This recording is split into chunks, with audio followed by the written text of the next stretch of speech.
This is a very grave matter, and I don't think the fact that the minister called you is sufficient. She may have called you maybe on matters to do with Kilifi County, but not with the Senate, because she is not invited here to come and meet the Speaker. And much as you extended courtesy of receiving her call, the minister needs to know that this House is terribly disappointed in her conduct. CS Aisha Jumwa, a long-serving parliamentarian who's been here in Parliament for over 10 years, knows very well that when there is a conflict of diaries between the executive and appearance in Parliament, the legislature takes precedence. I know President William Ruto very well.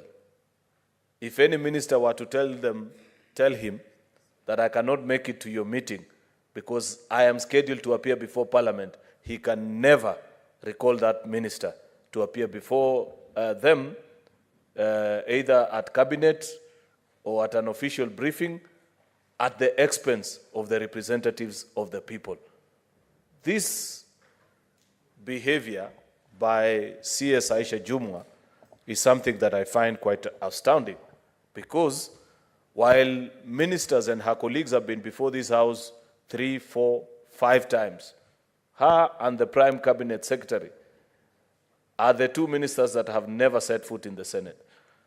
Therefore, Mr. Speaker, I'd wish, with your guidance, and I'm willing to be persuaded by colleagues, maybe who you may grant an opportunity to say a thing or two about this, the conduct of these two ministers, Mr. Speaker, that let us be bound by the collective reasoning of the House, because it is not proper for, I have seen the letter from the office of the Prime Cabinet Secretary. There's an officer by the name Joseph N. Busiega. These are people who need not be in public offices, and I'm not excusing the Prime Cabinet Secretary. But by the time you're writing a letter at 3:57 p.m. for a meeting that is supposed to happen the following morning at 9 a.m., are you normal? Do you know what you're doing in that public office, Mr. Speaker? This cannot be entertained. And I cannot allow Parliament, Mr. Speaker, to be treated like this.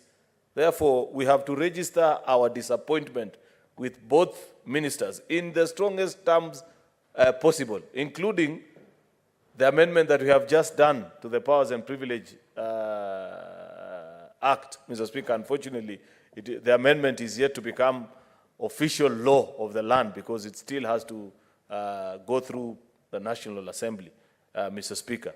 But if it were up to me, we need to issue summons to both ministers, because first of all, we need to establish whether they recognize that Parliament is bicameral. And therefore, because I am sure they have appeared before our colleagues in the National Assembly, and therefore I don't get what their spite about the Senate is and what their motivation might be, Mr. Speaker. There is nothing that members are begging. You're coming to respond to issues of the representatives of the people, which the people of Kenya are asking you as a minister through their elected representatives in this House. Therefore, Mr. Speaker, I want to be guided by colleagues in their consideration of this matter, so that we make a decision jointly as a House on what to do. And finally, Mr. Speaker, we will eventually have to make a decision on the number of times a minister can skip appearance, and the maximum number they need to exhaust on postponement, especially postponement. We issued directives the other day on what is a standard letter that you write to Parliament. It cannot be you just say you can't appear, no suggestion when you are next available, no credible reason why you're not appearing. Therefore, without appearing to be lamenting, Mr. Speaker, I want to humbly request that we take a decision as a House on what to do with these two ministers. I thank you. Senator Sifuna.